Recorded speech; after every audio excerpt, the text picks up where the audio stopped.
All right, friends, we're going to go ahead and get started here in just a minute. So for those of you that are standing, feel free to come find a seat.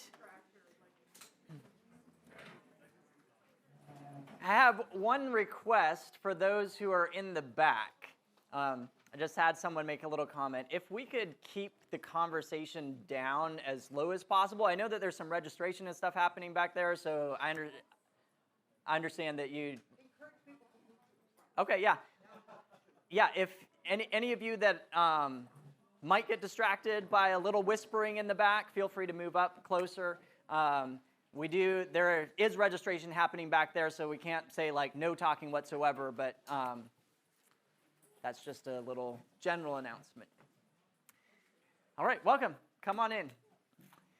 Find a seat. All right, so in this class, we are going to be talking about healthy soil building for beginners. And kind of the concept behind this class is, what if you want to build healthy soil in your garden, but the concept of getting a soil test and looking at all of the chemistry of the soil is just a little overwhelming, and you just want, okay, what is the basics that I can do from home right now to build up a healthier soil in my garden, okay? Does that sound good? So that's the concept that we're coming behind in this class here. Let's have a quick little word of prayer before we jump in.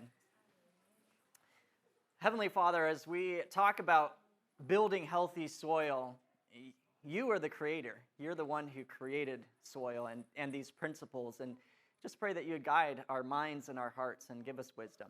In Jesus' name, amen. All right, so very quickly, very 30-second introduction. For those of you who may not know me, my name is Paul Dysinger. And for many years, I worked with my family on an organic, commercial, small-scale family farm in Tennessee.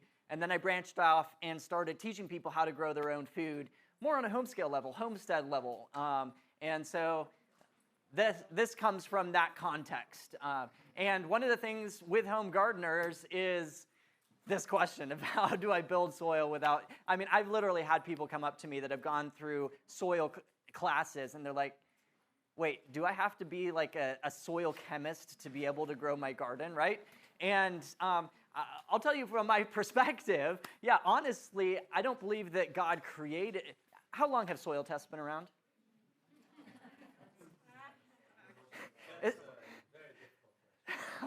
Okay, very difficult question. Soil labs and soil tests, obviously, they have not been around that long. We're talking...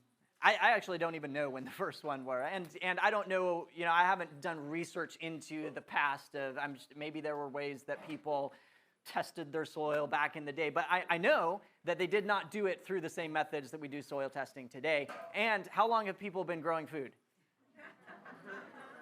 A very long time, right? So there are principles in nature to build healthy soil that do not require a chemistry degree or even, just the intricate knowledge of doing a soil test. And just a quick background even to soil tests, you get a soil test back, and it has like all these specific numbers. Like you have 1.375 parts per million of nitrogen or of phosphorus or, whatever it is, right? The truth is those are ballparks. Your soil test is not exact for your garden. You've taken a sample, and it's giving you a ballpark of what you have for different things. But, there's more depth than I can go into here. You may have some nutrients that are tied up that don't reflect in the soil test because they're tied up in ways that it doesn't come out in the soil testing process. There's no standardized soil testing process, by the way. Different labs do it differently, so okay. So all of that to say, let's talk about the basics. Let's talk about what you can do if you don't do a soil test. So in this class, we're going to talk about the basics of soil. We're going to talk about soil and plant nutrition basics, because that's one of the big things with soil tests, right, is how do I make sure that my plants are getting the nutrients that they need, right? And number 3, we're going to cover 6 soil health principles. And I'm going to give credit here to an organization called Understanding Ag. I would encourage you to write that down and look up their organization. They are a Christian organization, and they specialize more in large-scale farming. They do consultations and stuff. But my dad and I went to one of their soil health conferences. They had a class specifically on soil health, and you're going to see some slides in here. They gave us permission to share the slides in a setting like this here. The slides that I'm showing you are going to be available for download. I'll give you a link at the end of where you can download them. So for those of you who are taking notes, that will just be a little extra perk, except that I can't share with you the slides specifically from Understanding Ag, okay? And you'll see the difference between them. So if you're taking notes and you want to take a specific note on any of those other slides, just make sure to not jot it down. All right, you ready? Let's jump in. So let's talk about the basics real quick. The basics of soil. Actually, go back one more. Okay, you all saw a preview already, but what is soil made up of? Okay, minerals, dirt,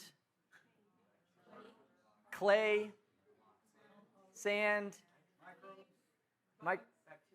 bacteria, yes, microbes, leaves, anything else? Worms, yeah. Okay, hey, I like your answers. So, it's very somebody said gophers. In a way. Sort of. All right. So, you all gave me about half of what a healthy soil is made up of. And, I mean, it's kind of a little bit of a trick question. But let's go to the next slide here. To have a truly healthy soil, you're going to have about half minerals and organic matter, which is a lot of what you guys said. But then notice on the left-hand side here, you want your soil to be about 25% water and 25% air. And I know that we don't normally think of air and water as being part of the soil, but when we're talking about soil and soil composition, we're not just talking about the minerals and organic matter. We're going to be talking about your soil structure. And how your soil is structured gives it the ability to have air and water. By the way, somebody said microbes. Like, you know, there's a lot of life in the soil, and we'll touch on that. But those microbes need air, and they need water to live, right, and thrive. Just like you and I, they're aerobic. They need air and water. And, by the way, your plant's roots need air and water. So if you have a compact clay soil, does it have much air or water in it? No, because those particles are so small. By the way, did you know that a clay particle, you have to have like an electron microscope to see an individual clay particle? They are so tiny. If you take I believe it's a teaspoon. It's either a teaspoon or a tablespoon, but I think it's a teaspoon of clay, and you spread it out one particle deep, it would cover an entire tennis ball court. Just like one particle deep. Is that so? Like clay particles are extremely small. All right, let's go to the next one here. So each component plays a significant role in your soil. Soil health and fertility is a function of all these components in relationship, and much more. So we're going to go through this, and we're going to try and keep it as simple as possible, but also give you like a basic understanding, especially when we get into the 6 soil health principles. And these are things that you can practically go back and say, how can I apply this in my garden? All right. Continuing on with the basics. Minerals, this is where traditional soil science has focused on, is the minerals in your garden, okay? So this is where you're going to look at, okay, do I have nitrogen and phosphorus and potassium and magnesium and, you know, all these trace minerals in my garden, etc. A lot of these, now the minerals in your garden, this is going to be, a lot of it is, you know, it's crushed up rock particulate. You have clay, silt, and sand. These are and then mineral soil nutrients as well. So this right here is basically what composes up your minerals. Actually, I think there's, no, go back to the other slide. I don't have a clicker, so my friend here is doing a really good job at clicking through here. So this is like your basic minerals in your soil. If you see on the right-hand side here, there's a very simple little test. You can kind of get an idea of how much sand to clay that you have in your soil. You take a sample of soil, you put it in some water, put a water softener in it, and shake it up, and then let it all settle in the water. And you'll notice at the bottom here, this is going to be your sand. It's larger particulates, right? This is going to be your silt here. It's kind of your medium particulates. And then this is going to be your clay here at the top, those very small particulates. And it's a very simple way that you can just get an idea of your soil structure. All right. Let's go to the next slide. Then along with your minerals, you have organic matter. And this is dead plant debris, leaves, sticks, roots, etc. Dead soil creatures, including soil microbes. You know, your earthworm dies, it's organic matter. And then you have living plant material, mostly roots of plants that are growing in the soil as well. And that is living organic matter in your soil. And then you have living creatures, protozoa, bacteria, and fungi. Does anybody have an idea of how much living creatures are in a teaspoon of soil? Yeah, I hear mumbling here and there. So just think for a moment of a teaspoon, like you're in your kitchen, you're cooking, right? A teaspoon, how big is a teaspoon? It's really not that big, right? So you put a teaspoon of soil in your hand. It's a very small little thing. If you were to put that teaspoon of soil, a healthy soil, okay? Different soils are going to have different amounts, but a healthy soil, if you were to put it under a microscope, and let's just pretend that you were going to count the bacteria, the protozoa, the microorganisms, one every second, how long do you think it would take to count? A month. Somebody said a month. Okay. Anybody else have a year, years, a week? It would take 31 years at a second to count. There is literally like 1 billion or more microorganisms in a healthy soil in just a tiny little bit. Yeah. Yeah, it's like 28 to 31. I forget the exact number, but we can't get that exact. It's more ballpark, right? Because every soil is a little bit different. But it just gives you an idea. Like when you're walking in your garden, you're actually walking on a living, like the ground, we think of it as this inanimate thing, right? But it's actually filled with life, or it should be if it's healthy. And we'll talk about how that impacts your plants in a second here. All right. So the next section, so we talked about the minerals, we talked about the organic matter. Now let's talk about the pore spaces, because remember at the beginning we said that basically half of your soil really should be air and water, right? So it's essential for air and water to have movement in your soil and to be able to infiltrate your soil. All right. Why are air and water necessary? We touched on it before. Maintain the bacteria before living organisms. Yes, exactly. Those living organisms, all that life, it's essential for it to have that air and water. And what creates pore space? Let's go to the next slide. So you have sand and gravel in the soil, and if you take a handful of sand, you can see that there's little spaces between the sand, right? Because it's a larger particulate. So having sand and gravel and larger rock particles with other smaller rock particles is going to create more of a structure that has more pore space.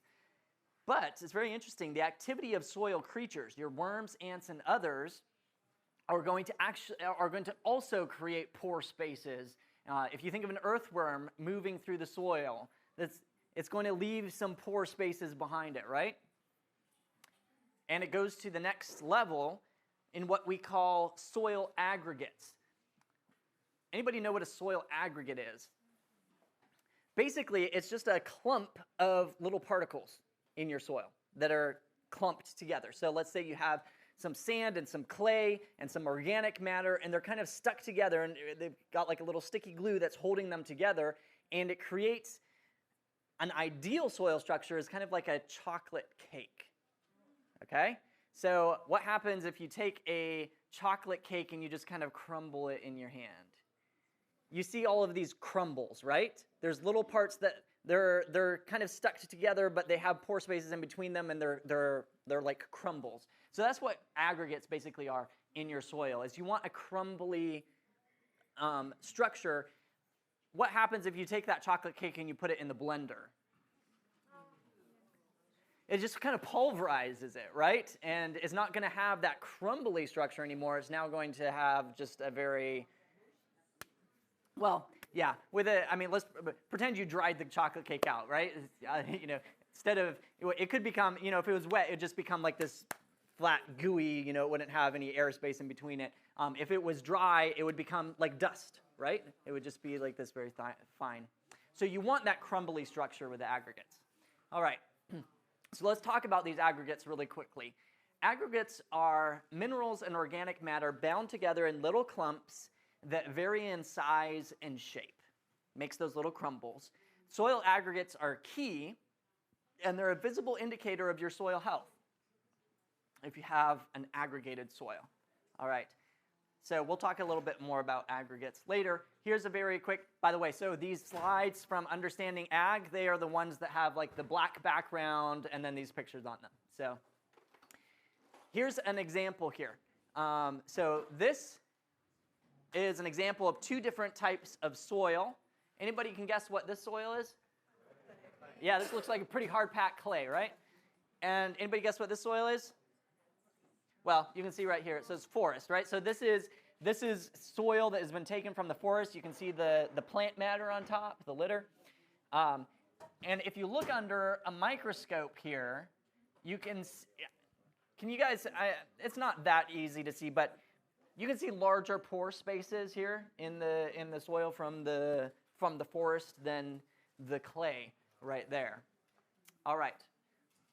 So let's talk about soil and plant nutrition basics next. So that was the basics of soil. That's just your soil structure.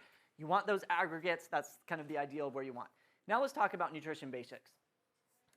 It's really not possible to talk about soil health without talking about plants and soil biology, because literally everything in your garden is connected together. Did you know that life is basically the greatest geological force that there is? And I mean, you think about it, God created life. And have any of you ever seen this? Seen a tree growing out of a rock face? Any of you ever wondered why the tree looks so healthy and your garden looks so terrible? No. just get like, where's the healthy soil that it's growing in, right? It's very fascinating.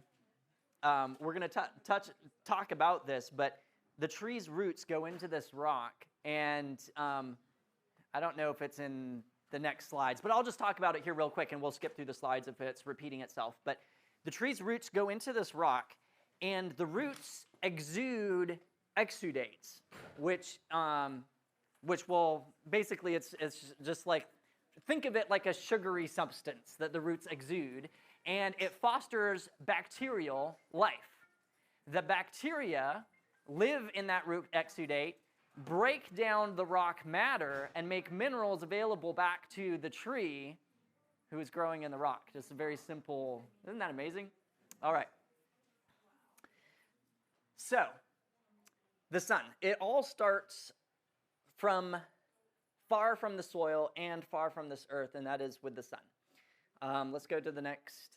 So light from the sun is what drives plant nutrition, soil health, and really life on earth, if you think about it. It's very special that God made earth.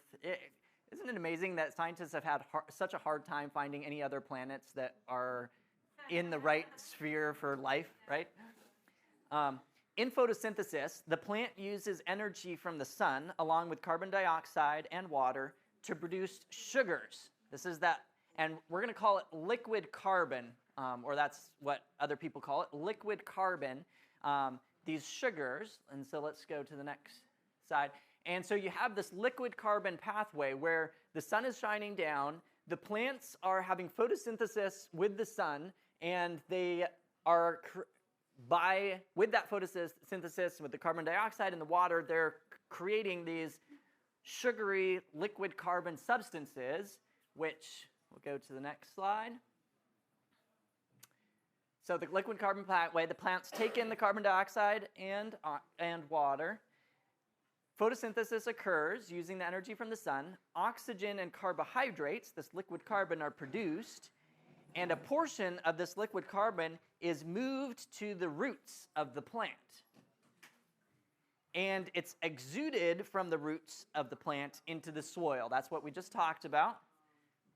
And here you can actually see it under a microscope. This is the root, and these are this liquid carbon exudates that are coming out of that root into the soil, leaking exudates. All right. So a large portion of exudates is consumed by microbes. So the plant is literally feeding the microbes in the soil. And a part of it combines with water to form carbonic acid. All right. This mild acid breaks down rocks and other organic matter, and then the microbes. So I told you that the microbes broke down the rocks, but it may be more accurate to say that this acid breaks down the rock, and then the microbes, which makes nutrients available for consumption by soil microbes. So the acid breaks down the rocks, the microbes then take up those nutrients from the rocks, and they in turn make it available to the plant. So there is what's called the Rhizosphere. This is a thin, around each root, there's a little, just around the edge of each root, there's what's called the Rhizophyr Sphere. It's a thin, exudate-rich film that surrounds the roots and has a heavy microbial population. So we're going to highlight 3 types of microbes that operate in the Rhizosphere. Now, I don't want to go in. You guys finding this interesting? Yeah. Okay, good. We're going to talk about these 3 types of microbes just very quickly. It gets a little bit more deep, but I'm trying to keep it as simple as possible for the sake of this class, right? So you have mycorrhizal fungi. That's one type of microorganism. You have Diazotropes, and you have heterotrophs. So let's go to the next slide here. We're going to focus really specifically on the mycorrhizal fungi. They form a symbiotic relationship with plants' roots, and they actually extend the reach of roots through mycelial hyphae, expanding the rhizosphere into what is called the mycorrhizal sphere. Okay, in simple language, what is that? Have any of you seen fungal strands? Okay, so what fungus does is it's almost like it kind of acts like a root in itself, right? It sends out these little strands in your soil.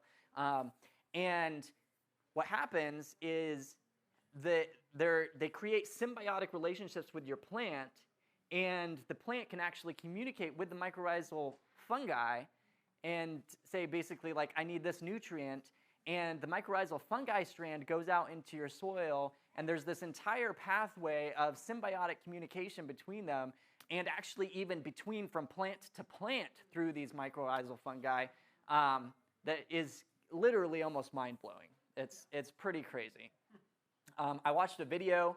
Okay, what time is this class supposed to end?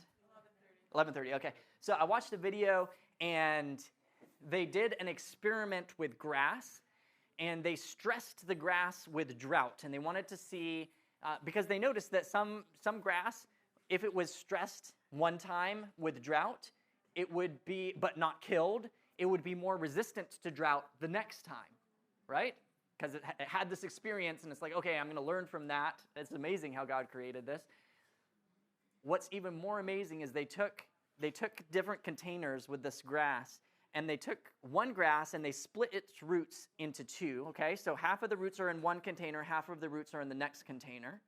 And then they took another clump of grass, split its roots in 2, so half now are in the container that is sharing roots with the first plant. You guys following? And half are in the next container, and they created this chain of plants. Now, they only stressed the first plant with drought, okay? They only stressed the first plant. So And then they stressed it, but they didn't kill it. So it went through the stressful experience like they had done in the previous experiments, and so they know that, okay, this plant is going to be more resistant to drought. And then they took a set of, so they have this one set where one of the plants was stressed, and then they took another set of grass where it was not stressed ahead of time at all. And they put both sets through an extreme drought situation. And it's absolutely phenomenal. This video is on YouTube. I could find it for you if you're interested, but at the end of it, I forget, it was like 1, 2, 3 weeks of like no water whatsoever.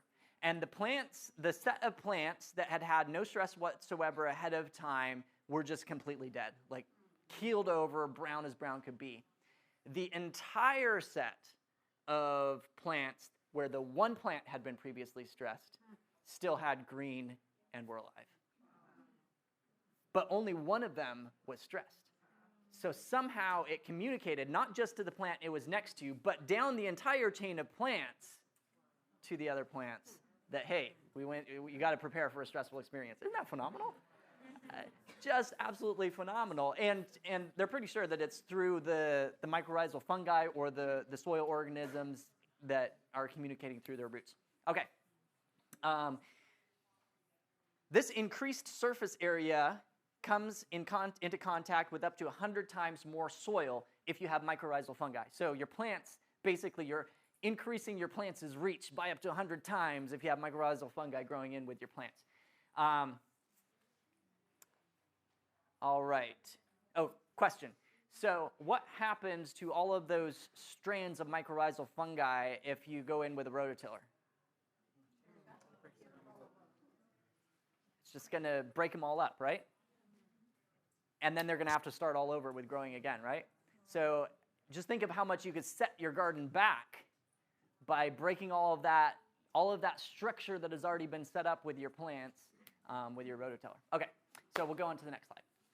Healthy populations of mycorrhizal fungi have been shown to, 1, increase the availability of nutrients to plants, improve drought tolerance, which is what we just talked about, increase pest and disease resistance, and speed up development of plants and roots. They have pictures of, I believe it's fungi. They have pictures of have any of you had problems with nematodes in your soil? Okay, we have at least one. So there are beneficial nematodes and there are bad nematodes. We'll just call them bad nematodes, right? And they have pictures of, for example, like I think it was a tomato root, and they have a picture of a nematode burrowing into the root of a tomato. Now they have another picture of a tomato root that's covered with mycorrhizal fungi as the symbiotic relationship, and the mycorrhizal fungi is strangling the nematode. Sounds kind of so, you know, the relationships between these microorganisms in your plants, like I said, are just mind-blowing, and really scientists feel like we're just like there's so much that we still don't know. They're just learning so much all the time. All right, so let's go to the next slide. All right. So the second one here is Diazotropes. These are microorganisms, mostly bacteria, that fix nitrogen from the air and convert it into forms usable by soil organisms and plant roots. There are 2 primary categories of diazotropes. There's symbiotic diazotropes and free-living diazotropes. Go to the next. Diazotropes slow nitrogen fixation or shut it down altogether when, number 1, synthetic nitrogen is added to the soil. This is a big plug for not using synthetic nitrogen because it actually shuts down the natural process of nitrogen being able to make available to your plants. Number 2, when soils contain excess levels of oxygen, as in the case after tillage. So that's just another, we talked about the mycorrhizal fungi, but this is another way that tillage impacts your the life in your soil and the way that life makes nutrients available to your plants. All right, next slide. Third one here is heterotrophs, organisms that cannot produce their own energy. This category includes many bacteria and fungi, as well as nematodes, insects, mollusks, earthworms, and who said gophers? So, animals. All right. Next. All heterotrophs require the fuel that is originally supplied by photosynthesis. The soil heterotrophs thrive best in undisturbed soil that is covered with plant material. And among heterotrophs, there are decomposers, predators and prey, aerators and mixers, all compromising the diversity that keeps nature balanced. All right, this is just a picture of, this is like a root tip, and well, we won't go into the details on this picture. It's showing the the root tip, and did you know that actually roots, this is like next level, but roots actually take up bacteria into them, like into the plant itself. And what they'll do is they dissolve the outer shell, as it were, of the bacteria, and that bacteria lives inside the plant. It's still living for a while, and then they will spit it back out, and it will like die in the soil and become food for something. It's just phenomenal, the complexity. Okay, let's go to the next slide. 6 soil health principles. Number 1, so let's take everything that we just talked about. That was to give you a context of your soil, right? You have these minerals, you have the rock particles, but when it comes to soil plant nutrition, you have this incredibly important relationship between the life in your soil and your plants, fueled by this liquid carbon pathway where the plants exude the liquid carbon, the microbes eat it. Some of those microbes die, the nutrients become available to the plant takes it back up, etc., and you have this entire cycle. By the way, one of the things that kind of, when I went to this class, that just kind of lit up in my mind was, what do we eat to thrive? Plants, right? We eat something that was living, right? So life, well, of course it dies and then we eat it, but life gives life, right? So we eat something that was living. Oftentimes we look at our plants and we think of them as just taking up all of these inanimate minerals. But really, a lot of it is, and we eat minerals too, right? So we have like salt and other minerals that our body needs as well. And so similar things happen with plants, but in the plant ecosystem, it's really life is giving life again, because the plants are taking up these bacteria that used to be living, right? And it's created this whole cycle. It's not just a static plant eating minerals scenario. All right, 6 soil health principles. Number 1 is minimal disturbance. So these are things that you can practically look at your garden and say, how is this being applied in my garden to create a better soil health? This is talking about both mechanical and chemical disturbance. So let's talk about what tillage can do to soil structure. Tillage destroys your soil structure. Very simple way of thinking about it is your chocolate cake put in a blender. It's just going to break up that soil structure. Tillage reduces water infiltration. When you blend up that chocolate cake and it turns to powder, it becomes more like clay, which is it easier for water to get down into the clay? No, it takes, it doesn't have that porosity, that air space. And tillage reduces organic matter. And it also increases weeds because you're constantly pulling up new weed seeds that were further down. The weeds that actually sprout, most of them are on the top, like quarter, half inch, maybe inch of the soil. And each time you till, you're bringing up new seeds that were further down, so you increase your weed problems. All right. Same slide, actually, just showing the larger pore space on the left and the very compact. I believe, so this is called the last part of a monoculture. This was like a field that had just been growing corn for I don't know how long or something like that. I don't remember the specifics, but I believe that this was actual agriculture land right there. So they're contrasting, like, this is what you're growing your food in, but this is the forest, etc. Okay. And I'm pretty sure that was using just regular standard tillage. All right. Tillage destroys soil structure by breaking up soil aggregates, like we talked about. Aggregates provide structure to soil, which increases the porosity of the soil for better air and water movement in the soil, and increases water infiltration and retention. And it reduces runoff and erosion as well. So spaces are essential for biology and water infiltration, as we talked about earlier. All right. Aggregates are formed by the life in the soil, actually. Plants' roots, the exudates that plants' roots put out, around organic matter by bacterial and fungal decomposers, polysaccharide glues. By the way, actually, I'll get to the next one. The activity of earthworms and mycorrhizal fungi play a star role in the development of soil aggregates, fungal hyphae, and glomalin produced by fungal hyphae. Basically, these microorganisms create like these sticky glues that help hold the soil particles together. Does that make sense? So the life is in the soil there. They make these little sticky glues, and they create these aggregates in your soil. Mycorrhizal fungi and biology build soil aggregates. All right. So ways to increase mycorrhizal fungi. Number one is to reduce or eliminate chemical usage in your, basically grow organically. Reduce and eliminate tillage in your garden, and reduce and eliminate synthetic fertilizers in your garden. And keep living roots in the soil as much as possible, because those living roots are creating the relationships with this fungi, which then, the fungi creates larger ecosystems and expands, etc. So number one is minimal disturbance. Number two, and I just want you to think about the way God created nature.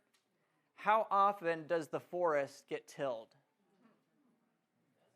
No, not very much, right? Or how often does the prairie get tilled? And by the way, when you go into the forest, how many... There's always exceptions, right? But how many of the trees are just covered and almost dead because they're being eaten by bugs? Right? Every once in a while you'll find that scenario happening when the ecosystem gets off balance. But when there's a balanced ecosystem, you have a thriving forest, and those plants actually look healthy, right? All right. Number two is armor or mulch. This is a picture, and I credit this to Ray Archuleta. He's one of the guys from Understanding Ag. And he says, "This soil is naked, hungry, thirsty, and running a fever."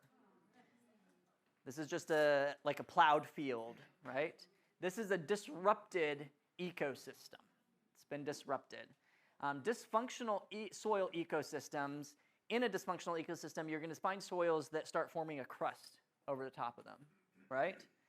You can see in his hand there, it's just like a crusty soil. And by the way, this is going to have very low water infiltration.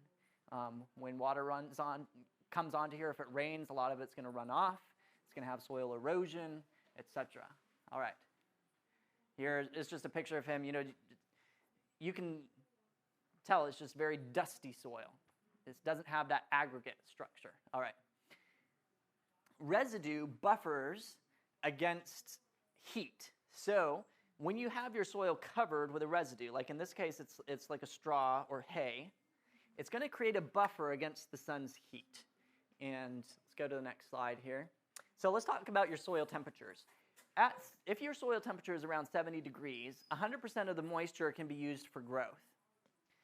When the soil temperature reaches 100 degrees, 15% of your moisture is used for growth, and 85% or so is lost to evaporation and transpiration.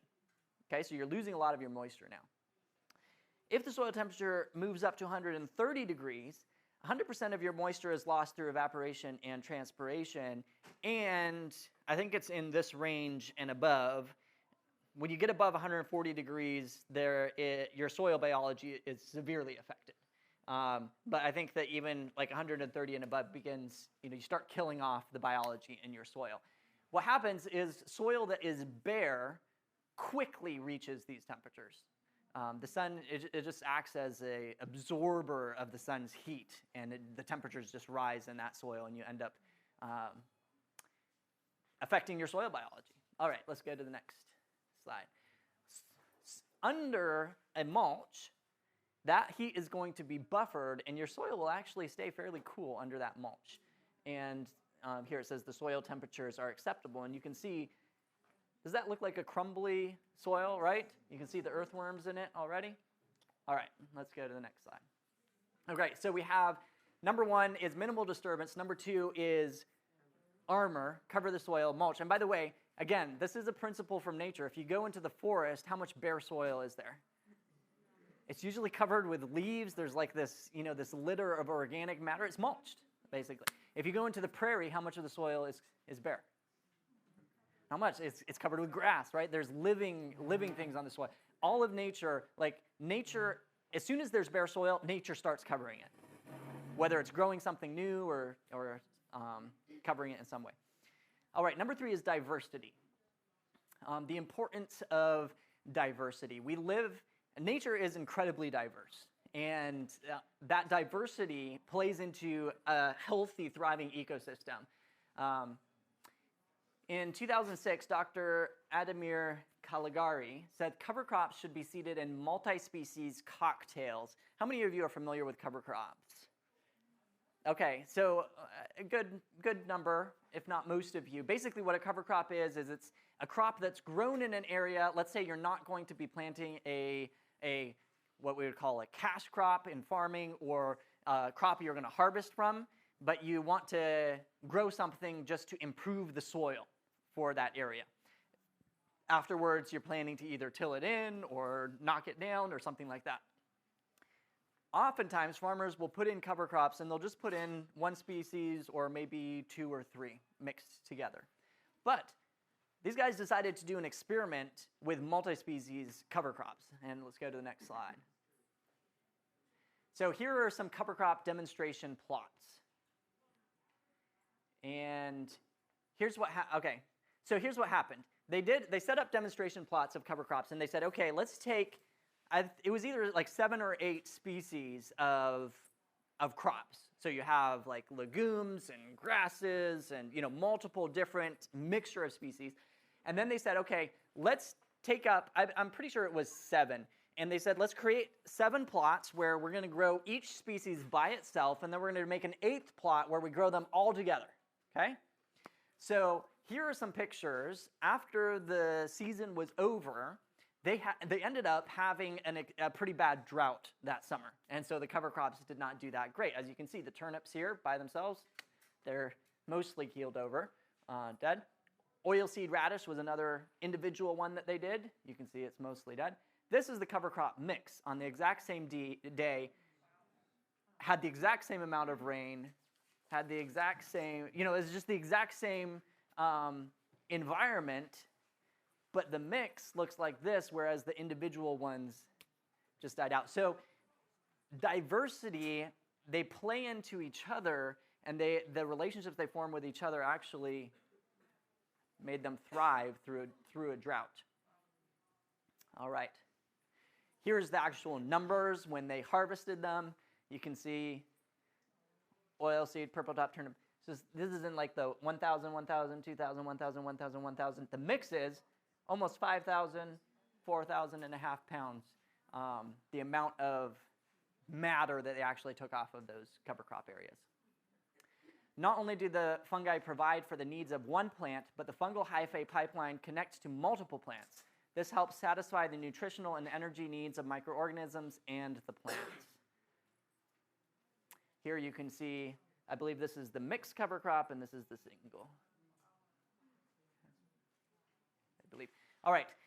So this is the influence of functional diversity and composition of an ecosystem process. Basically, this is the amount of plant mass that is grown in the area and the number of species that are grown. So as you can see, as you get a higher number of diversity, you have a higher number of plant mass.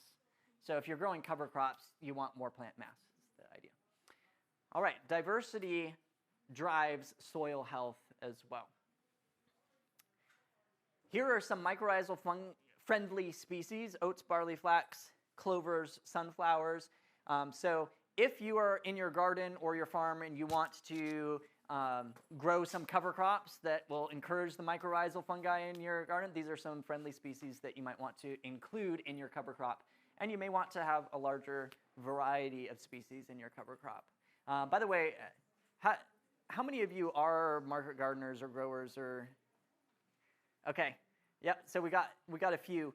If you're growing cover crops, there's a company called Green Cover Seeds that you can build your own cover crop mixes. And you just go on their website and you can choose which ones they want. They'll mix the seeds together for you and send them to you. All right, let's go to the next one. All right, so we have number 1 was minimal disturbance. Number 2 is armor, mulch. Number 3 is diversity. Number 4 is living roots in the soil. So what you want to do is you want to optimize the soil energy collection and the feeding of your microorganisms in the soil, right? And the way you're going to optimize that is to have plants growing as much as possible, right? Because the plants are the ones that are feeding the microorganisms and creating this cycle that's going on in your garden. So you want to keep living roots in your soil as much as possible. It all begins with photosynthesis. The more photosynthesis, the more liquid carbon being pumped into the system. Roots build organic matter and cycle nutrients with your plants. All right. Number 5. So number 4 was? Living roots in the soil. Number 5 is animals. And we'll go to the next slide. So you want to feed the whole. Now, if you look at nature, well, by the way, for any of these principles literally come from nature. You know, you look at the forest, how much roots are in the soil, right? There's a ton of living roots in the soil. The prairie, there's a ton of living roots in the soil. In nature, animals are part of the ecosystem. God created it that way, okay? So you want animals, and in our gardens, we can incorporate that to a greater or lesser extent. You may have some chickens. You can use the chicken litter, in your garden, and that helps boost the microorganism activity in your garden as well. So feeding the whole. Let's go to the next slide. Wildlife. And by the way, the more, aren't these cute little, the more diverse your ecosystem, this goes back to diversity, the better it is for your garden or for your farm. Let's go to the next slide. Insects. These insects are a big part of your ecosystem. For every insect species that is a pest, how many are beneficial? So the next time that you get mad at your pest insect, remember there's a lot more that are beneficial. And what you want to do is you want to create an environment that draws insects, beneficial ones, right, into your garden. And the more you do, the less actual pest problems you'll have, because the ecosystem will balance itself out.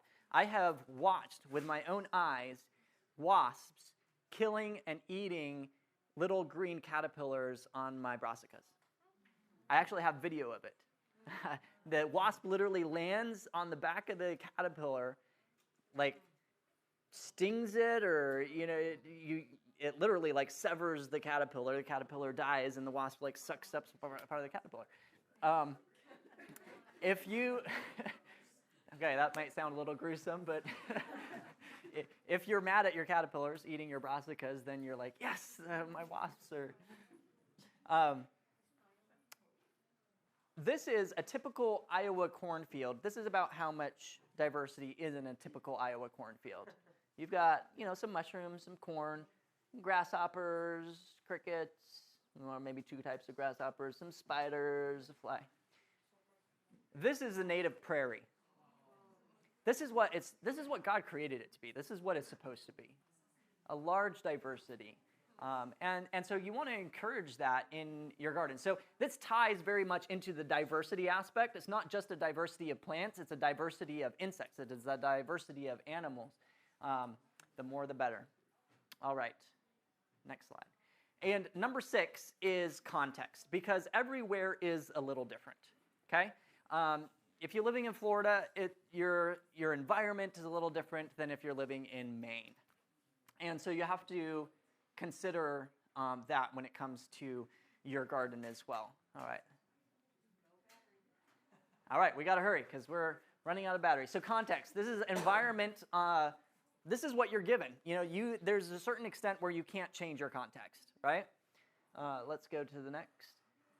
This might be your latitude, your daylight hours that you have, seasonal patterns, temperature patterns, plant hardiness zones, wind patterns, rainfall, how much rain you get overall, natural flora and fauna, and the lay of the land, orientation, the slope, the drainage, etc. Some of these things you can affect to a certain degree. Thank you.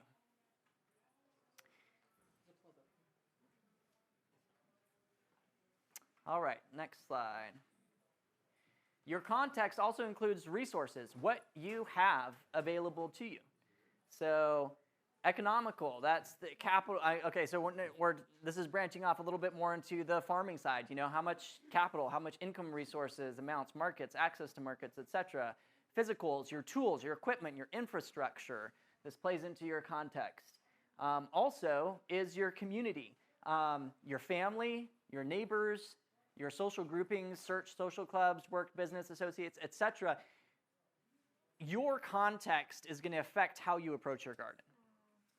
And it's good to just recognize that. The very fact that you're at Ad Agra is shaping your context of how this presentation may be shaping the context of how you approach your soil in your garden, right? Your government, your city, county, etc. Your values, right? And a lot of your values are passed down from your family or from your community or from what you value. Spiritual, philosophical, your worldview, faith in the Creator. This is a context that we as Christians bring to gardening that a lot of people don't. How He created it to be and to function. It informs our worldview and colors how we see all of these things.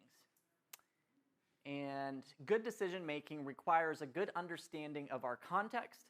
The context will be different for each and every person, home, garden, or farm, but these other 5, so context basically creates the center here, but these other 5 principles can be applied in every context. Does that make sense? Your mulch, let's see, where's the armor over here? Your mulch might be different from my mulch because of the context that you live in. So you may have a lot of people around you that do hay, right? And maybe you end up using hay as your mulch in your garden, whereas I might use more leaves from, that I rake up off of my lawn or something like that. Your context, but these principles in and of themselves, there's going to be different animals in different areas of the world, right? But the principles apply in every context. So you need to look at your context and say, what can I apply here? So I think this is our last slide. What time is it? Then maybe we'll have a couple questions at the end here as well. This is an example. The 6 principles that we just covered there are from that organization that I mentioned, Understanding Ag, and there are other organizations that talk about them as well. But those 6 principles are packaged in what is termed regenerative agriculture. Basically what that means is we as gardeners and agriculturalists want to regenerate our land. We want to restore it back to what its original should be, right? So we want to restore the ecosystem. We want to encourage that biodiversity, etc. One of the men there, his name was Gabe Brown, and he has been doing regenerative agriculture, no-till agriculture, high density, I believe that is. I think this is zero synthetics because he uses no chemicals, and he incorporates livestock as well on his farm. they decided to do soil tests on his farm where he had been doing this, I forget, 10, 15 years or something like that. They decided to do soil tests on his farm versus 3 farms in his local area, okay? So same context, same soil types, as it were, because they're all in the same local environment. One was a no-till farm who did, oh, this is not density, it's diversity, medium. He did medium diversity. It wasn't as high diversity, but he used high synthetics in his land. This farm did no-till, low diversity.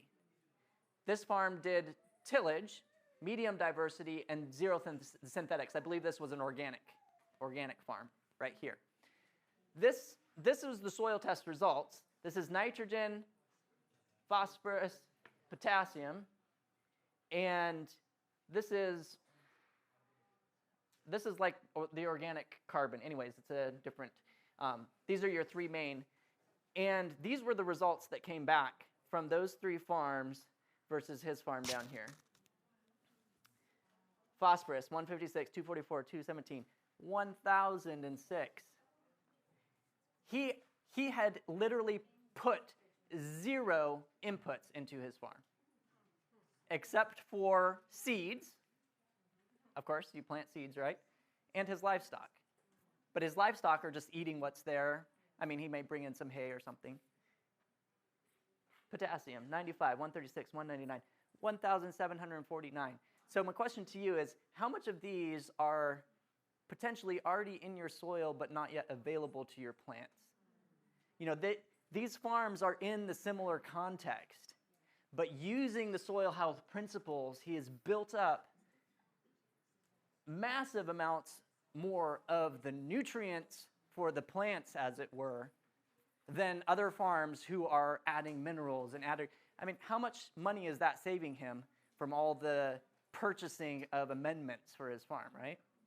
There's a whole lot more that can go into this, but that's just an example. So it's pretty exciting stuff. Class handouts, if you go to borntogrow.net/add-agra, this presentation minus some of those slides is available there. It's pretty exciting stuff. So just to recap, and then I'll catch a couple questions. I know some people may need to go. It is the end of our time. Focus on those 6 soil health principles, and if there is one thing that you can do to improve any soil, it is find natural organic matter in your area. Compost, worm castings, add it to your soil, and it will help with this process of encouraging the life and biology in your soil. Yes? How do we control weeds then if we don't rototill? Then cut them superficially or what? Yes, so very good question. And one of the biggest ways that can help with the weeds is with your mulch, with your armor on the soil. If you have a good mulch on your soil, you'll have much less weed problems, and actually the weeds that come through are extremely easy to pull out, because your soil, just a personal testimony of this is, so my dad was the one that wanted to go no-till with our garden, and we'd always done minimum tillage where we would use like a broad fork. We didn't use a rototiller, but we would loosen the soil with a broad fork. And so we had this bed that had grown a cover crop. I'm going to try and make this real fast. And my dad was like, I want to just do this no-till and plant, like we're going to kill the cover crop and plant directly into it. And I was like, Dad, don't you think we should just like broad fork it up, loosen the soil a little bit? No, he wanted to do it the other way. So we did, and we were literally like chiseling into the soil because it was not loose. The soil was not loose, and we were planting these plants directly into this stubble of the cover crop that was grown there. That was in the spring. By the fall, I pulled apart we cut the cover crop, we put it back on as a mulch. I pulled apart the mulch, and I could literally push my hand down into the soil just as if it had been broad forked. It was incredible, and we had done nothing to it. And the plants that grew there grew just as well as the ones in our broad fork beds.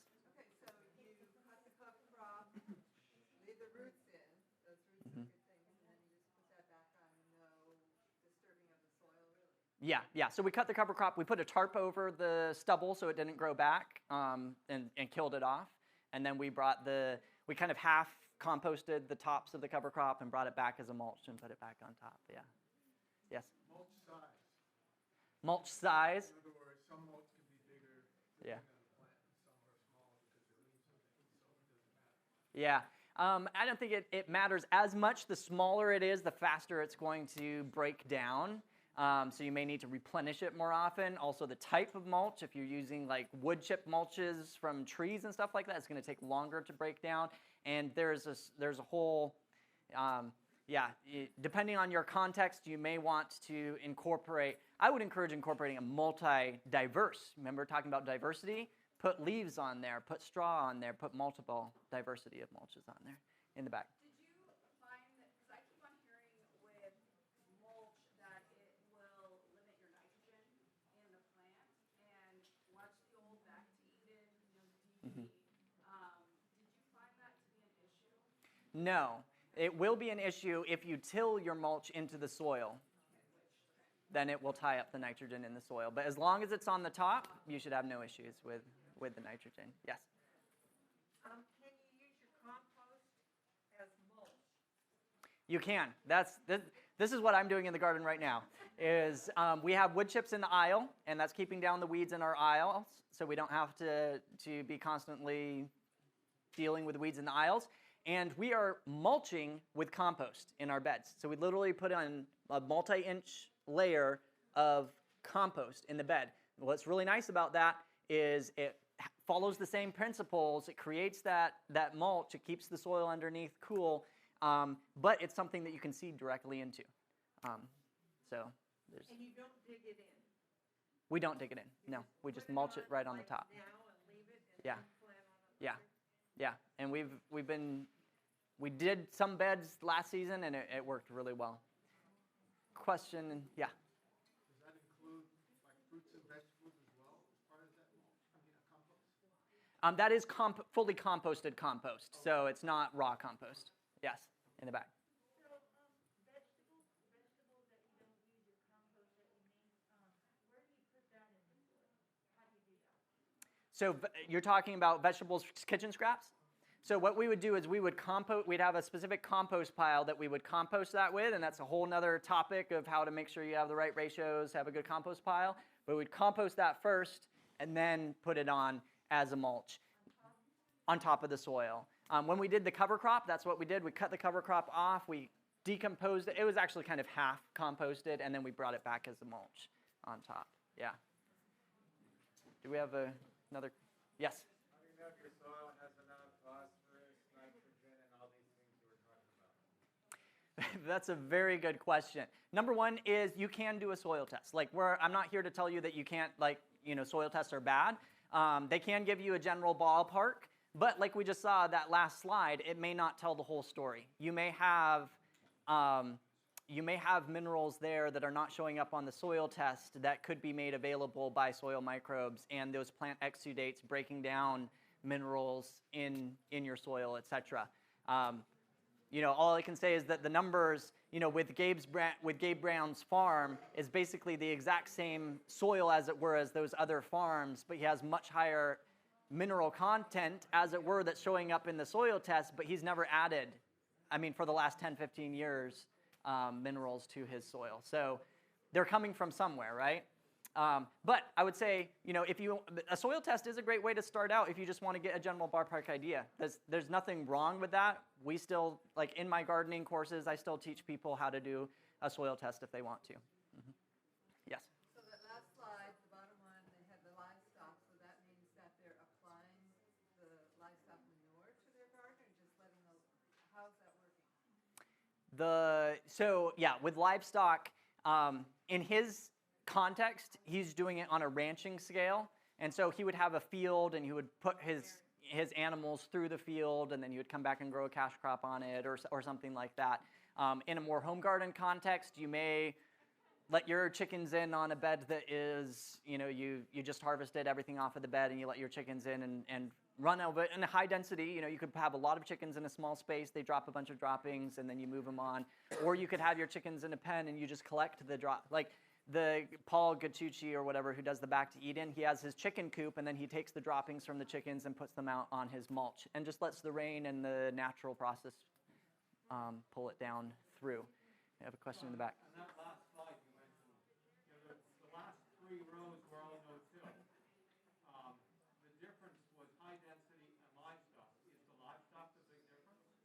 Livestock, I think livestock is one of the big differences, and high density, yeah. Between those, yeah, it's creating this cycle that, and if you think about it, once again, like animals are a part of what God created. So here's what their answer was, because when they talked to us about these 6 principles, they said you can do it without the livestock, but it takes a lot longer. If you have the livestock, it boosts and speeds up the process of building up your soil health. For those of us who have a small area, it's a lot easier to have a bag of steer manure than a cow. So is that okay or not okay? It depends on where it comes from. Like I would want to know how that cow was treated, was grown. Like, is it getting pumped up with antibiotics and other such things, and how well it's decomposed as well. Compost that you buy, is that good, or is it better just to get the raw stuff from a farm? If you can get the raw stuff from a farm, I would get it from a farm where I knew where it was coming from. Yeah, yeah. If any of you are interested, just pass out. Some of you got these cards before. One of the things that we do is we teach organic gardening, as well as we've created a garden planning calendar, and you can get a free version of it if you guys are interested. Would anybody like to get one of these cards? I'll just pass these. If you already have one, you can just pass it. You have one, yeah. Pass it along, and it's a way that you can, if you jump on the email list, you can keep in touch with us as well. Yeah. How can you increase mycorrhizal fungi with any other ways? Like, can you buy it and just put it in your soil? You can buy, I believe, yes, you can buy mycorrhizal fungi. You can buy microorganisms that you can put into your soil that can potentially help jumpstart that process. It was interesting because this was one of the questions that came up with these gentlemen as well. And one of their answers was, if you look at nature, there are, and I forget how many they said. It was like, let's just say it was like 1,500 or 5,000 kinds, it may be more than that, of mycorrhizal fungi. And when you buy it, you're only getting 7 or 8, right? So it would be better, as it were, to encourage whatever is naturally available in your area. But you can jumpstart the process potentially by, adding some to your. You just don't know, of those 7 or 8, are those the most ideal for your crops, for your vegetables, etc. So what is the way, just leaving the roots in the soil and have the armor, like mulching and things like that, right? Yes, yeah. So if you follow the soil health principles that we just covered, it will provide an environment that will cause those organisms to thrive, and the mycorrhizal fungi, etc. And once again, I would say there would be no hurt in purchasing some to help try and jumpstart that process. But just realize that in the larger context, there is a lot more kinds. Yes. For orchards, or is that a different context? I think the same soil health principles would apply. Mm-hmm. Yeah, trees communicate with each other in the forest as well. Yeah. I live in South Dakota, and the frost line is 5.5 feet. So what's the freezing going to do with all these microorganisms? Yeah. So the question was, actually, I'm supposed to be repeating these questions for the recording, but the question was, I live in South Dakota, right, where the frost line is very deep. Gabe Brown, he lives up in it's either in Minnesota or the Dakotas.